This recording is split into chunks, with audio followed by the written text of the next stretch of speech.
রীতিমতো সে তার হারপিকের বোতল নিয়ে সেখানে এসে হাজির হয়।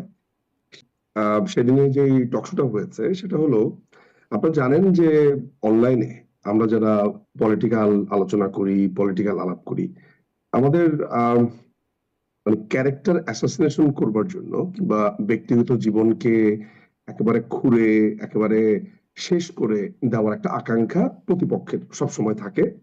একটা বড় কারণ হচ্ছে যে যখন আপনার সাথে আলাপটা হচ্ছে যুক্তিতে, ধীতে, আপনার সাথে আলাপ হচ্ছে তর্কে, এবং সেই জায়গাতে যখন আমাদের ব্যর্থতা প্রবলভাবে পরিলক্ষিত হয়, তখন আমরা ব্যক্তিগতভাবে আক্রমণ করবার চেষ্টা করি অনলাইনে। মানে আমি জানি না যে আপনি আমাকে কতদিন চেনেন বা লাস্ট কোন টকশোটা থেকে চেনেন বা কিসে থেকে চেনেন, বাট আমি যেটা বলতে পারি যে একটা দীর্ঘ সময় আমার অনলাইনে উপস্থিতি আছে।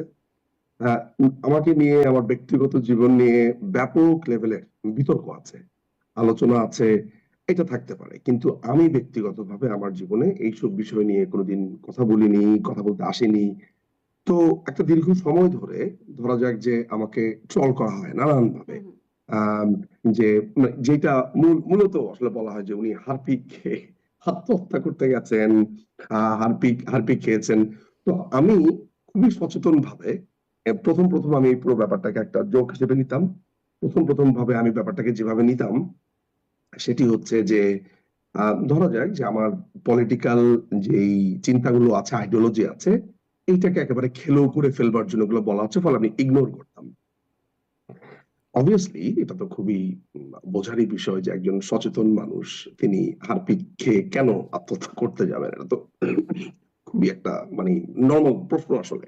হোয়াট এভার ইট ইজ, যখন একটা এই ধরনের একটা গুজব প্রচলিত থাকে, এই ধরনের একটা আলাপ আপনার বিভিন্ন জায়গাতে বলা থাকে, এবং কোন একজন মানুষ যদি একটা টকশোর মধ্যে সেই গুজবকে প্রতিষ্ঠা করবার জন্য আপনার একেবারে রীতিমতো সে তার হারপিকের বোতল নিয়ে সেখানে এসে হাজির হয়, সেই জায়গাটা তর্ক থাকে না, সেই জায়গাটা আর সভ্য সমাজের জন্য থাকে না।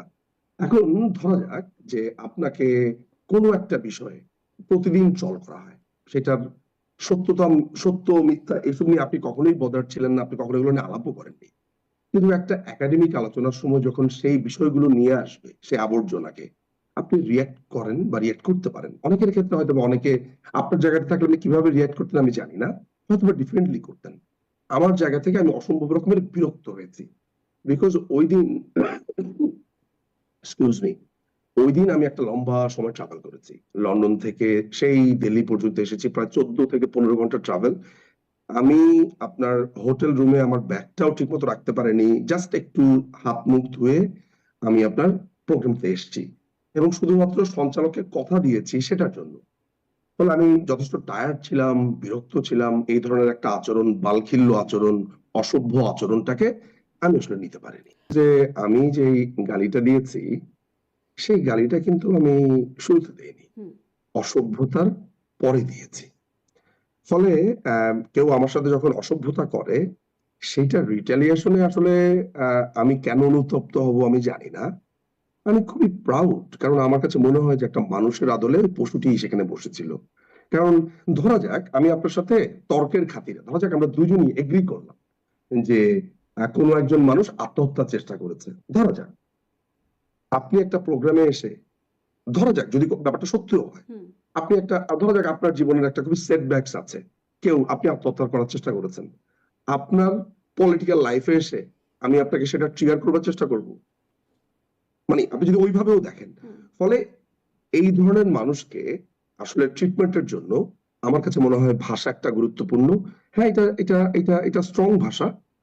এইটা ওয়েলকাম করবার মতো। অন্য একটা সময় আমি আর আপনি আমরা দুজনই কি এই ধরনের ভাষাকে কি একসেপ্ট করতে পারি? নো।